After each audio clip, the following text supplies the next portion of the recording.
You are not afraid of stupid people. You should be. Most of us spend our lives looking over our shoulders for evil. We look for the malicious, the greedy, the cruel, because evil, at least, has a face. Evil has motive, direction, and a spine. You can point at evil, you can name it, fight it, and eventually you can defeat it. But stupidity has no face. It wears yours. It wears your neighbors. It sits in boardrooms, parliaments, and family dinners. And it does not know, it cannot know what it is doing.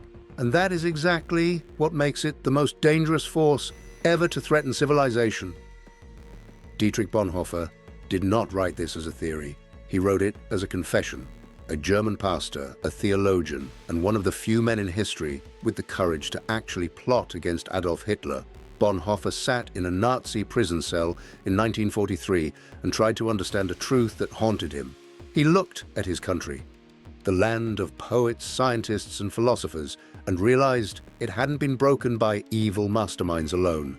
It had been handed over by the stupid ones, the ordinary people who surrendered their minds long before they surrendered their country. Here is what most people get wrong about stupidity. We treat it like a lack of intelligence. We think it's about a low IQ or a lack of education. Bonhoeffer was ruthlessly clear. It is not.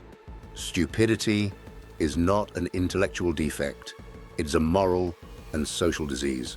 It is what happens when a human being surrenders their internal independence to a group, an ideology, or a charismatic leader. The moment someone stops thinking for themselves and starts thinking through the lens of a tribe, their raw intelligence becomes irrelevant. In fact, it becomes a weapon. A brilliant man who has outsourced his judgment is far more dangerous than a dim-witted one. Why? Because the brilliant man can build more impressive, sophisticated arguments for the wrong conclusions. He can use his vocabulary to build a fortress around a lie. You have seen this in your own life. You have watched highly educated people defend the obviously indefensible with staggering mental gymnastics. You have sat across from people who have read all the right books but cannot see the reality directly in front of their eyes. This is Bonhoeffer's stupid person. Not the village idiot, but the intelligent vessel for someone else's agenda. Here is the part that should truly disturb you. The stupid person in this framework is completely immune to reason. When you confront an evil person with facts, they at least acknowledge the facts exist. They are choosing to ignore them to serve their greed or malice. That is a negotiation. You can work with that. But when you confront a captured mind with facts, something far more sinister happens. They don't process the information. They experience it as an existential attack. To them, the facts aren't true or false. They are us or them. The evidence bounces off their brain like stones off a castle wall. Their identity has become so fused with the group belief that to accept your evidence would be to betray their people. And for the social animal, no human will choose truth over belonging, not when belonging feels like survival. This is why you feel so exhausted after arguing with them. You are performing surgery with a hammer. You are using logic, evidence, and careful explanation, instruments designed for a different kind of mind. And the more you swing that hammer, the more damage you do, mostly to your own sanity. So what is the solution? Bonhoeffer was not writing a self-help book. He was writing a survival manual for the end of the world. And his answer was not more education. He argued that you cannot teach someone out of this spell. The only force that can dissolve this kind of stupidity is liberation. Narrator.